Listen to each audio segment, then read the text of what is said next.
Welcome to the Career Success Secrets podcast. I am your host, Mike Tomasello. I'm starting off the podcast with a little behind the scenes goofiness. I hope you enjoy the fact that I am bringing slightly different energy to this week's episode.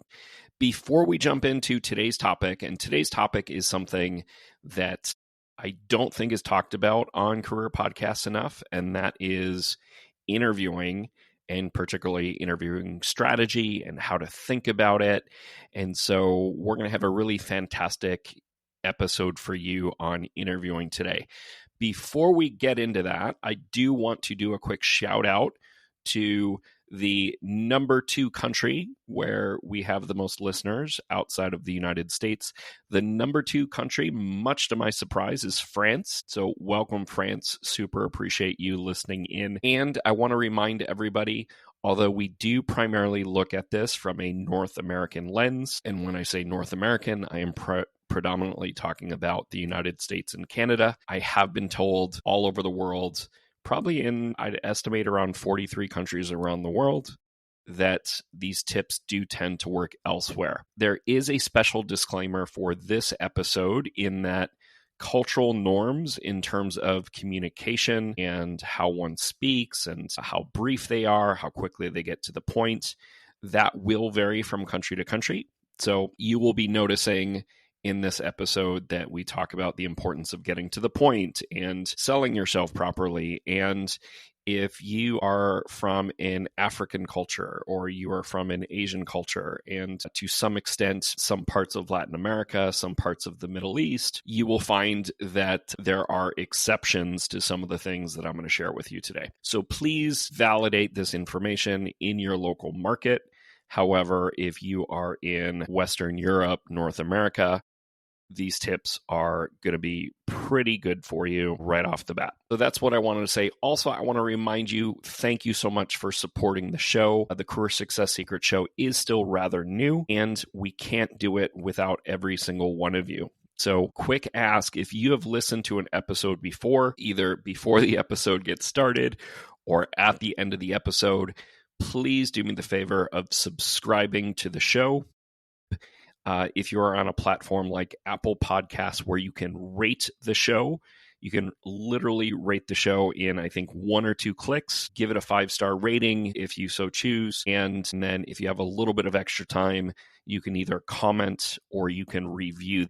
Reviews don't have to be super complicated. Reviews can be, I liked it. Reviews can be, I loved hearing about interviewing. I loved listening to Mike interview some of the guests who are hiring managers and recruiters. It can be a very, very simple review. It's totally up to you. And that goes a long way towards us being found by new listeners on the different platforms. Subscribe, rate, review. And then if you're listening to this on something like YouTube, then comment and like the video as well. Very much appreciated. So today we are going to be talking about interviewing. I'm not going to call this interviewing 101 because I think even if you've taken a course on interviewing before, even if you've read a lot of articles about interviewing before, I think we're going to present the information to you in a way where it's actually kind of different from what you might be used to listening to. I think you're going to find it valuable. Some of you are more advanced interviewers than others, so it's totally normal if you've heard some of this stuff before. But as you listen to the information and as you consider taking notes, I want you to think to yourself, have I actually implemented this? Have I actually implemented this? And then if you have implemented this, I want you to go a step deeper and say, how can I do this even better? How can I do this even better than the way that I'm already doing it? I think you will find if you ask yourself, how can I do this even better, that you will eventually find ways where your interviewing can dramatically improve, even if you think you know everything that there is to know about interviewing. Before we jump into the content, I want you to know it's okay if things aren't perfect. I want you to know that it's okay if you don't improve on all of these things at once. At the end of the day, if you have an interview that's starting tomorrow or you have an interview that's starting in the next hour, turn this off and focus on just being in good spirits for your interview, or focus on the interview answers that you've already come up with, or focus on reviewing your resume so that you're familiar with what's on it. Don't try to cram in new interview techniques or try to get better at the last minute, because I would rather you be feeling great. I would rather that you're not overthinking things going into your interview, and you're potentially going to do really good. So you don't have to be a master of everything to get hired.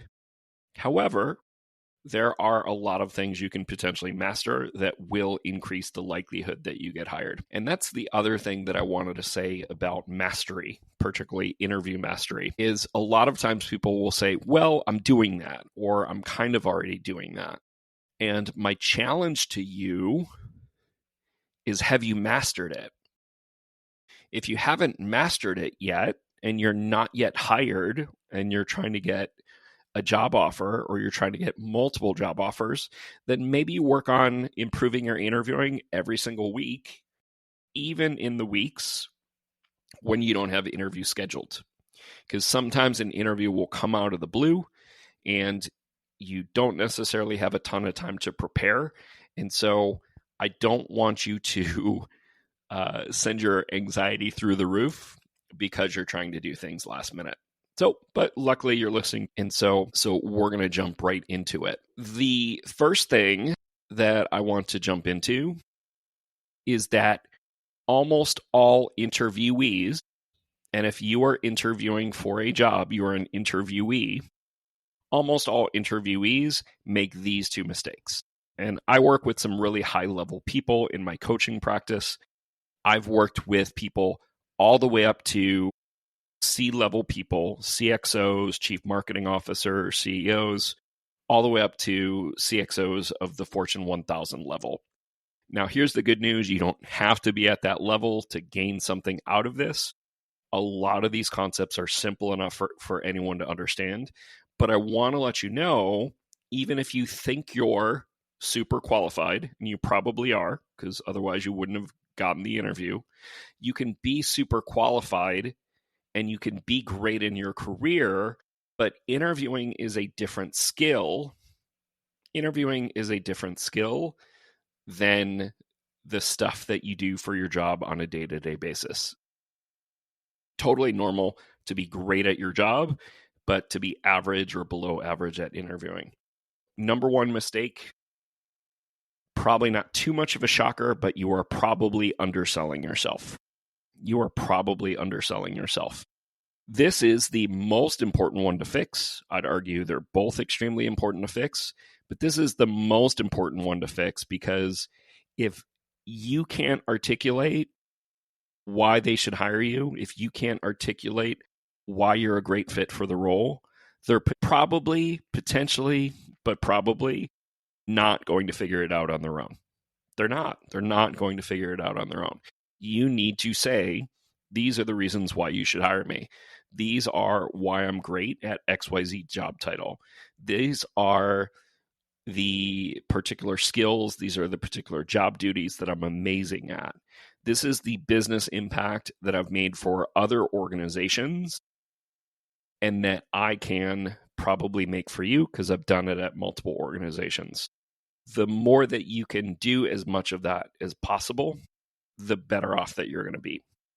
Specifically relevant to the job, which we'll come back to later in the show. The other one that most people don't think about, and I would argue even recruiters screw up, and I love my recruiters out there, but until you're looking at it from a job searcher who has been struggling for 3 months, 6 months, 12 months, until you look at it from the person that's struggling and not the ideal candidate's point of view, sometimes they have a tendency to just look at things from that amazing superstar candidate. And so they don't necessarily understand some of the mistakes that some of the other people are making. They see a lot of the mistakes, just they might forget to coach around some of them. And that's talking too much about the reasons not to get hired. Now, the thing that I will say about that is you probably don't even realize you're doing it. If you are having really long answers to questions that aren't important, then you're doing it. If you are giving them a really long answer to why you left your last job, you're probably making that mistake.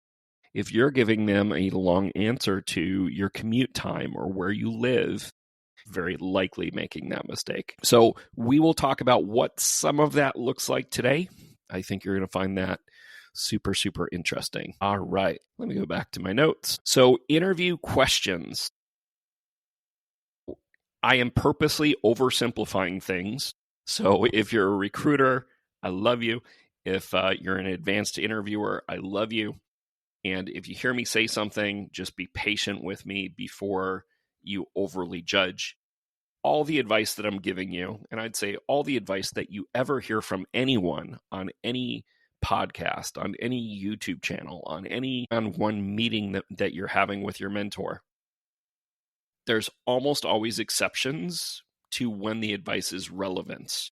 Now, I try to only teach things that are relevant the vast majority of the time, but there can be exceptions.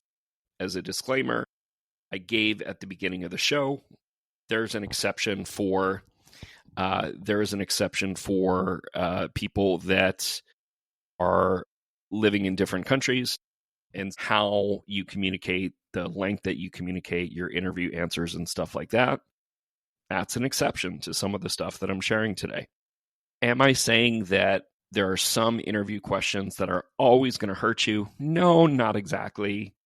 But I am trying to simplify things for you so that you can more easily pick out those things that are potentially hurting you. So let's break this down a little bit. Interview questions that can help you. Those should be the easier ones for you to figure out. Anything that allows you to talk about why you would be a great fit for the job, those are the questions that are going to help you the most. Those are going to be the questions that determine whether you get the job. Those are going to be the questions that determine whether you're better than other people that are applying. So if they're asking you about a certain skill in the job description, that is an opportunity, even if you're not amazing at the skill, to sell what you do know about how to do that. That's an opportunity for you to sell the results that you have gotten working with that. That's your opportunity to sell your knowledge of what you do know how to do about that, even if you're not an expert in it. And by the way, I know we're talking about ways to sell yourself, but if you are frequently saying, I'm not an expert, or I'm not great at that, or I only have a little bit of experience on that, although you're being honest, you're also oversharing and you're putting qualifiers on the great experience that you do have, and it's turning into you underselling yourself. It is not your responsibility to judge your answers. It is not your responsibility to judge whether or not you have experience or not. It is your responsibility to sell the experience, impact, results, and knowledge that you do have. And then the interviewer, the hiring manager or the recruiter, it's their responsibility to decide if that's enough for them or whether they prefer someone who has more experience or whatnot. You might be surprised. They might think you have the perfect amount, or they might love the fact that you articulate your knowledge in such a way that they actually like you better than the person who's technically done it a lot longer, because you seem really knowledgeable about how it's done. You've done your research, or you've talked to a great number of people in your field. Don't think that you have to be the most experienced, and if you're not the most experienced, that you can't land the job. You absolutely can. I don't want to go off on too much of a tangent, but this is a trap that a lot of older, more experienced workers fall into. Although ageism does exist, I find a lot of people that are older and more experienced, and I arguably fall into that demographic. A lot of my friends fall into that demographic. They tend to think, oh, they should be able to see that I have 20 years of experience or 15 years of experience, but they don't articulate why they're great at any of those duties. They don't communicate well the impact, the numbers, the metrics, the achievements that they've had. And so it comes off as them underselling themselves. And that's often something that's holding them back, is they simply didn't do a good job of proving that they would be better at the job. They just assumed people would give them the benefit of the doubt because they have that level of experience. Interview questions that can hurt you. So I talked about this a little bit, but let me talk about it a little bit more. Even though there are some questions that aren't going to hurt you, the reason why I say there's no neutral is you have a limited amount of time in the interview. If you only have an hour with that person, or you only have 45 minutes, or you only have 30 minutes, very common, not just with recruiter screens, but sometimes hiring managers as well. If you only have 30 minutes, that's not a lot of time for someone to get to know you.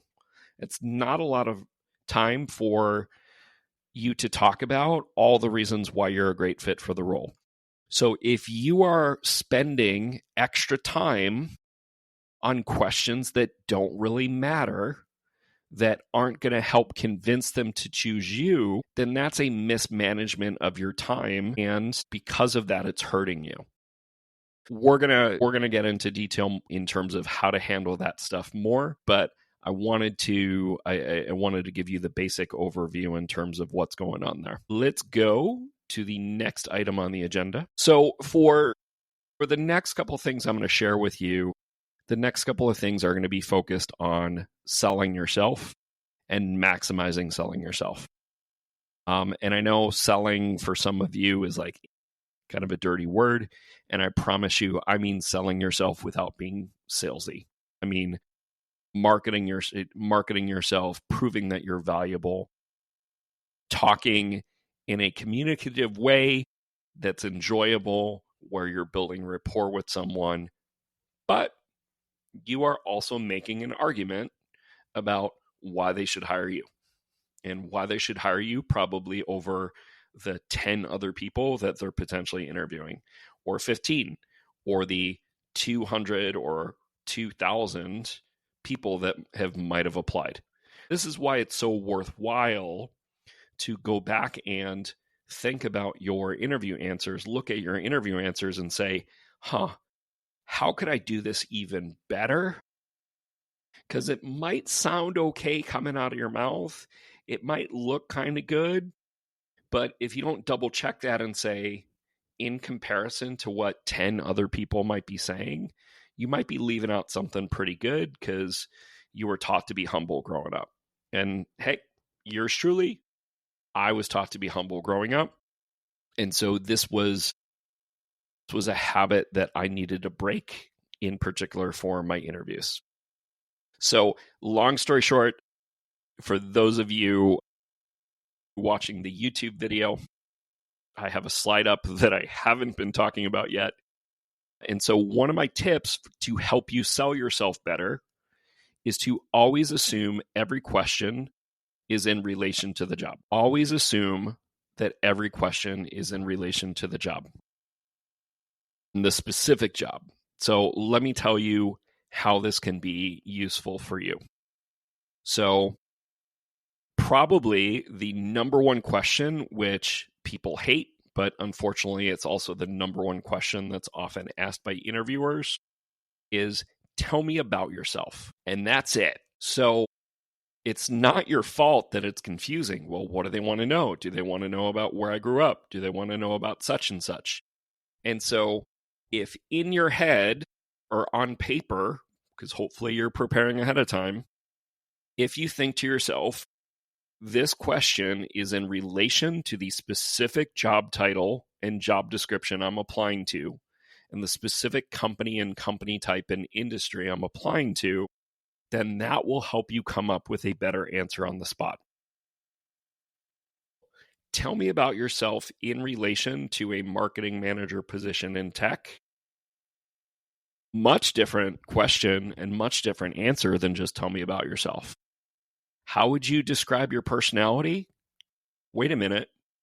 They mean, how would you describe your personality in relation to being a software developer on the front end who works with React? Okay. So this is a question, especially for questions that you know you're going to get asked or that are really common questions. It's good to think about. But also in the interview, sometimes you're asked a question that you've never been asked before. Take a step back or pause if you're unsure and say, in relation to the job, how long's your commute time? How long's my commute time in relation to the job? Maybe they're asking about my commute time because they're worried my commute time might be too long and I'm going to come into work late or have to leave early or whatnot. So my strategy is to make my commute time a non-issue and not go into detail or not talk long about it if I don't have a really short commute time. Same thing for location in the metropolitan area. So this can literally work for any question. It's going to help you decide how you're going to answer it more effectively. In parentheses, in relation to the specific job that I'm hiring for. So that's so key. All righty, let's go to the next one. All right, maximize the positive. So fairly simple concept. So maximize the positive, and this goes back to, hey, are you selling yourself properly? Also, it reminds you, hey, I should probably be more positive in general.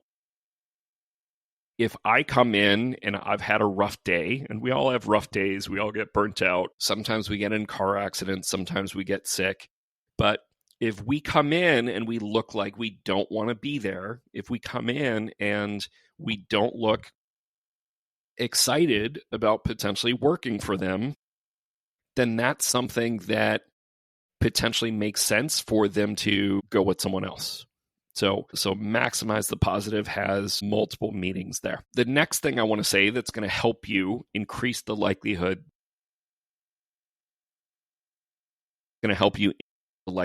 that you don't undersell yourself is if what we're talking about is positive, if what we're talking about is an opportunity to sell yourself, I want to encourage you to talk in threes. Not in fives, not in sevens, not as many things as you can potentially think of. Because if you actually overshare and you have too many components to your answer, that they can actually get overwhelmed with too much information. And studies have actually shown, there's been some studies done out of Princeton University that show the average human being can only keep track of about 5 to 7 things in their head at one time. So how do you apply this talking in three strategy? Tell me about yourself. Tell me 3 reasons why I should hire you. Tell me 3 reasons, or tell me 3 reasons why you would be great at the job. Or tell me 3 things related to your candidacy. If they ask you the question, what do you do best? It might sound like, oh, best, man, what's the one thing I do best? But they didn't say what's the one thing you did best. They said, what do you do best? So why not give them 3 answers to what you do best? Because if they don't like one of them, or one of them is too fluffy or too much of a soft skill and they were looking for hard skills, then you giving them 3 significantly different answers to what you do best, that's going to increase the likelihood that at least 1 or 2 resonates with them. Or that's going to increase the likelihood that you said something that no one else said. Because sometimes they discount some things if all of the candidates talked about it. So it's not that you have to be the most unique person, but you do want to have a diversity of responses. So talking in threes will help you with that considerably. If you're summarizing, hey, thank you for bringing me into the interview today. Before I ask my final questions of you, I just want to say I think I'd be a great fit for X, Y, and Z reason. Summarize your candidacy in threes. So you can do this for literally any question. If they're asking you about, for a developer, if they're asking you about a certain coding situation, give them 3 ways you might tackle it, or give them 3 different coding skills that you have. If you're a marketing manager, talk about 3 different aspects of marketing that you're good at, because there's tons of different ways and different responsibilities in most people's jobs. I think that will help you considerably. And let's go to the next one on the list. This will help a lot of you. This one is particularly for those of you listening who are in United States, Canada, and Western Europe especially. You know your culture better than I do for this one. To prevent rambling, to prevent oversharing, to prevent overloading their brain with too much information or zoning out, I'm going to suggest that whenever you're selling yourself positively for a question, that you maximize it by talking for at least a minute. If you're talking significantly less than a minute, like if it's below 45 seconds, man, there's more stuff that you could be saying if they're asking you a question about why you think you would be great for the job. And except for a few exceptions, you want to keep the majority of your answers to about a minute and a half. Now, sometimes some of you will have a very conversational style. Some of you are better storytellers than the others. If you're really good at telling stories, you could check in with them and say, hey, there's a great story that I'd love to tell you about that. Is that okay? And they'll probably be okay with it, but it allows them to take a step back and say, well, wait a minute, I had a sub question that I wanted to ask you, or I wanted to ask you about some of that context you just shared with me. But if your answers are too long, especially if you don't pause very often, or you have a tendency to talk really fast, which a lot of you do when you're nervous, then you might not be giving them an opportunity to say, hey, John, hey, Jane, I really loved what you said about X. Can we talk more about that? You structuring your answers so that you're not sharing too much at one time. And if you want to share more, you can always pause and say, hey, there's more that I'd like to share with you, but let me pause there and see if you have any questions yet. No, you don't have any questions. In that case, I'm going to share 1 minute more or 90 seconds more. People do have short attention spans. Not to say that just because the average North American attention span is 8 seconds, that doesn't mean that your answers should be that short. That just means, again, in North America, in Western Europe, get to the most important part, or get to the part that's going to interest them or wow them quicker. And throughout your share, make sure you're only covering things that are going to wow them or going to interest them or whatever, because otherwise they're going to zone out and they're going to forget half of what you said. All right, let's talk about minimizing the negative. Minimizing the negative is you don't want to talk for a full minute. You don't want to talk for a minute and a half. Let me give you some examples of negative. So 1, negative attitude, negative vibe. Did you struggle to get there in traffic? Did you have a whole bunch of hiccups in trying to join the virtual meeting? All of that stuff isn't necessarily positive and isn't going to convince them to hire you. And so you're better off not addressing it, or if it does have to be talked about, being very brief, addressing it and moving on quickly, so that you can move on to the positive stuff and the reasons why to hire you. The other part of minimizing the negative is those different types of questions, the questions that can potentially hurt you that we talked about earlier. So what's your commute time? Are you willing to travel? Are you willing to travel 70% of the time? Are you willing to come into the office 5 days a week, 3 days a week, or whatever? Now, the good news is, especially if you can answer confidently yes, you can say enthusiastically yes, or yeah, I'm happy to. And that's enough, and you can move on. In many cases, some of these questions are just them checking a box to make sure you meet the basic requirements. They don't necessarily require long answers. If they're asking you a question about your weaknesses, although we love people that are self-aware, weaknesses are not going to be the reason why you get hired. Weaknesses are potentially, if you have the wrong ones, are potentially going to be the reasons why not to get hired. So why do you have this 1 minute, 2 minute, 3 minute long answer for your weaknesses when you really should be getting out of there in a sentence or two? Address what the weakness is, quickly move on. They might ask you a follow-up question, give another brief answer, and move on. Just because they ask about it doesn't mean that you need to give long answers to it. Another popular answer that sometimes people way overshare on is, why did you leave your last company? Or why are you currently looking? Or what have you been up to over the past year? Your goal is to address the concern as quickly and succinctly as possible and move on to talk about things. The more that you overshare, especially if you haven't properly thought it out, especially if you haven't prepared that statement ahead of time, the more likely that you're accidentally going to say something that's misinterpreted or misjudged as a potential warning flag. Not to say that layoffs don't occur all the time, not to say that terminations don't occur all the time. They do. But spending extra time talking about it, if you're not careful, can have you coming off as negative, can have you coming off as not having dealt with it. It can be overanalyzed and be like, well, wait a minute, you were in a marketing position or you were in a sales position. If you marketed better or you sold better, maybe the company wouldn't have had to lay as many people off, especially if you're at the executive level. Keep things to the basics and focus on the positive as much as possible. Hey, I saw this as a great opportunity to find something even better. I found this as a great opportunity to find a product portfolio that I'm even more excited about. I found this as a great opportunity to find a culture that's an even better fit for me. And from what I've heard about yours, I think that's likely you. So these, even though in general, I'm telling you, hey, minimize the negative for questions that can hurt you, maximize the positive for the ones that can help you. Also, sometimes both tips can apply to both questions.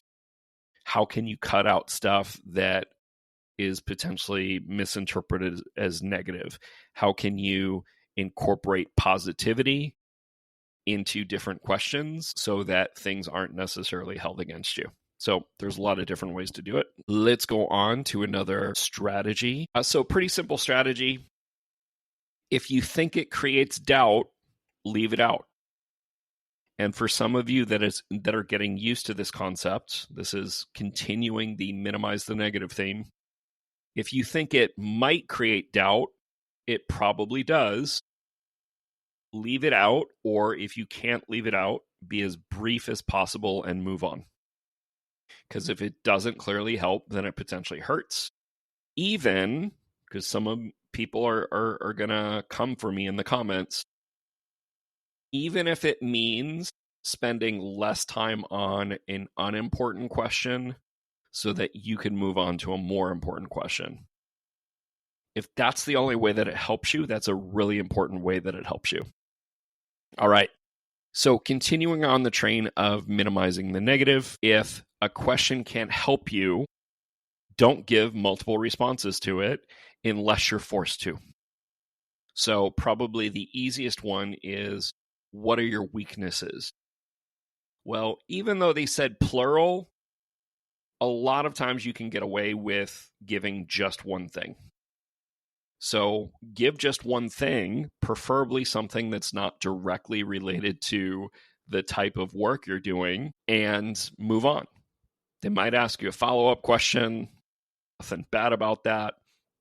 Keep your answer brief. But the vast majority of the time that my clients and other people that I speak to, the vast majority of the time, even for the weaknesses question where they're implying a plural, a lot of times they don't even notice and they don't ask you for a second or a third.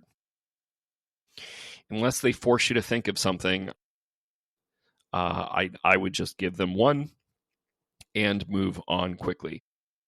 This could literally be any question that you think could potentially be held against you, or any question that isn't going to help you get the job. Again, questions that can help you get the job, questions that can potentially hurt you. The strategy is to be as brief as possible. Be as brief as possible. If a question won't win you the job, it can cost you the job. The more information you give, the more it can be misinterpreted, or the more it can be judged. Really, really want you to get that. Not all of your answers need to be long, and focus on giving longer answers to the questions and the things that are really going to wow them and impress them and have them visualizing you as being in the job.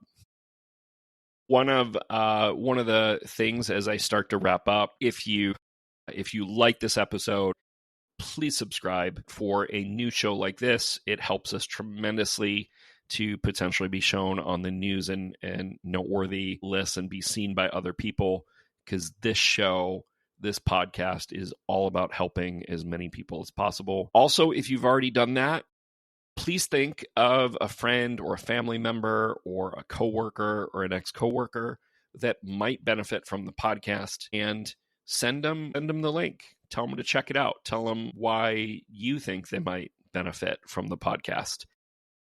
If we can grow the show by one person introductions, I am all for that. You'd be shocked how much you can grow things through a one-on-one approach. I'm just asking you to potentially introduce this to one person. So one of the last concepts that I am going to start to wrap up on is be careful about getting too cocky. Now, if you're listening to this, you're probably not very cocky, so keep listening. You might be cocky and not even realize it. So the tip I want to share is, no matter how great you think the interview is going, you do not have a job offer until they say, we would like you to offer you the job. And I'm going to take it a step further. We would like to offer you the job, and we're in the process of putting an offer together for you. Or we would like to offer you the job, and this is the salary that we're thinking about offering you for the job. So until they start to get specific, no matter how well it's going, no matter how much they're smiling, no matter how much they love you or tell you that you're the top candidate or the final candidate, you don't have the job yet. And I don't say that to discourage you. I say that so that you have the right mindset, because a bunch of mistakes tend to happen when you think that you're the number one candidate. Well, one, a lot of people stop talking about all the reasons why they should get hired, even though the interview isn't over yet, or even though there's more people to interview yet. And then they don't go into those new future interviews as focused or as prepared or selling and articulating their value proposition as well. So you do not have a job offer until they say that you do. The other reason why I bring up this point is, just because they're smiling a lot doesn't mean you're their person yet. They might be purposely trying to smile. Every interviewer has a different style, but they might purposely be trying to make you feel more comfortable, and they're smiling a lot and they're encouraging you simply so that they can bring out your best. But secretly, they've decided that they have someone else they like more than you already. But they're still trying to be open-minded. They're still trying to encourage you because they know interviews are hard. And they know interviews aren't easy. Another is they might simply be a friendly person. And again, they want to communicate they have a great team culture, or they want to communicate that they have a great company culture. And so therefore, they want to smile and encourage even those people that aren't necessarily going to get the job. So I think you guys get it. The other thing, and I've personally made this mistake, is a lot of times that they will use that as a technique to find out as much about your salary requirements as possible. Now, this entire podcast is not about salary negotiation because that would take more than an entire episode to cover adequately. And I know some recruiters, especially headhunters, especially third-party recruiters, external recruiters, agency recruiters, a lot of them will tell you it's to your advantage to reveal your number in the beginning. And in some cases, they're right. In some cases, they're not right. If you get interviews really, really easily, then you can do whatever you want, and it might actually save you some time to reveal your number early on in the process, especially if you are very high in your metropolitan area in comparison to what other people are being paid. If you don't know if you're in that upper bracket or not, or you're unemployed, especially if you've been unemployed for a while, or you're not sure how good of an interviewer you are yet, if you want to maximize the number of job offers you get, my recommendation is you spend the entire allotted time talking about why you're a great candidate, and how much you charge, how much you want to get paid is not explaining why you're a good candidate. Many people that have heard me speak before know that I'm a big advocate for confirming their salary range if you're in California or a state or a country where it is mandated by law that they provide a range. Confirm that you're within the range. A lot of people will move on as long as they understand that. Getting them to reveal their preference or what they're thinking is going to put you in a better position when things do come to an offer or do come to a negotiation, and they're going to be less likely to misinterpret you coming back and negotiating as, oh, he or she said they would accept XYZ. They said that early in the process, and now they're changing their minds. That can rattle a few cages. So getting them to talk about their numbers and you simply confirming that they're close is going to save you a lot of headaches. And that's why I say you do not have a job offer until they say, we would like to offer you the job, and here's what we're offering you. They have power, you have power. But don't go anywhere. I'm going to take it in a different direction than some of the interview advice that you've gotten in the past. Some of you have been getting advice that you're also interviewing them. And that's true, but I'm not sure for those of you that are not amazing at getting job offers, for those of you that don't get multiple job offers easily, I think that's a potential trap that you can fall into. Because again, everything that's coming out of your mouth, even if it seems like an insignificant question, it's either helping you or it's hurting you. And so I think you want to be careful about what you say and what you share with them as you're evaluating whether or not it's a good fit.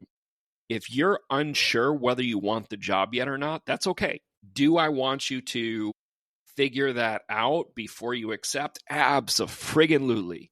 Abso-friggin-lutely. I want you to ideally get a culture that's a great fit for you. I want you to get the money and the payment that you want. I want you to have a boss that you love, coworkers that you love. Hopefully, you are at a point or you are working your way up to a point where you can have that in your career. And my suggestion, which is counter to what you might have heard from some hiring managers and some recruiters, is even though you are also interviewing them, does not mean, this is arguably the most important part of the whole show, that does not mean that it's in your best interest to say whatever you want, or that does not mean it's in your best interest to ask them whatever you want. Eventually, before you accept, I want you to ask anything that you want. But let's be real. Let's be honest. They have more power than you do. Even if you are one of the best in the world at what you do and you have options, now that's a great situation to be in. But if you really, really want the job, if you really, really want the job offer, they have more power than you because they're interviewing 5 other people or they're interviewing 10 other people. And if they decide for whatever reason they don't like all of those 5, they have 200 other applicants they can go and they can look at and they can interview. So let's be honest, they have more power than you do.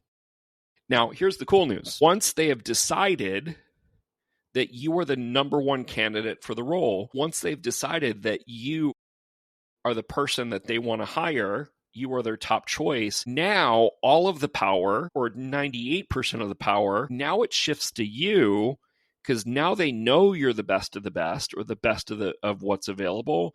And now they're, potentially worried about losing you. So now it's safe after you get the job offer to ask those difficult questions. And the cool thing is you probably bought yourself a little bit of time, increased the likelihood that you got a second or a third job offer in the meantime. And now you can come back and you have leverage, and you only have leverage if you are willing to walk away. You only have leverage if you have more than one option. And so now you have leverage to ask the difficult questions because they're like, man, I want to make sure he or she is happy. I want to make sure they're happy. And so let me tell them about all of the great things about our culture. Let me tell them about my leadership style. Let me tell them about how I would tackle a situation in terms of where they disagree. I know it's funny. I know there's a lot of memes and TikTok videos and stuff that jokes about how hiring managers and recruiters should have to answer the difficult questions. And I agree with you, they should. I'm just saying, if you want to maximize the number of job offers you get, you will wait till you have an offer to do some of that stuff.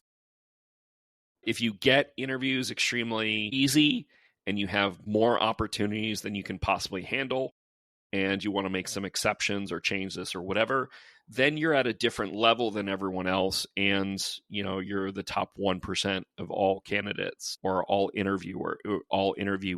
But if you're listening to this podcast, you're probably not. And I would say, even if you're, at the vice president, CXO level, director level, hiring manager level, there's always someone else that is potentially better than you, that also has the qualifications that you do, that also has the second degree or has gone to a great school or whatever.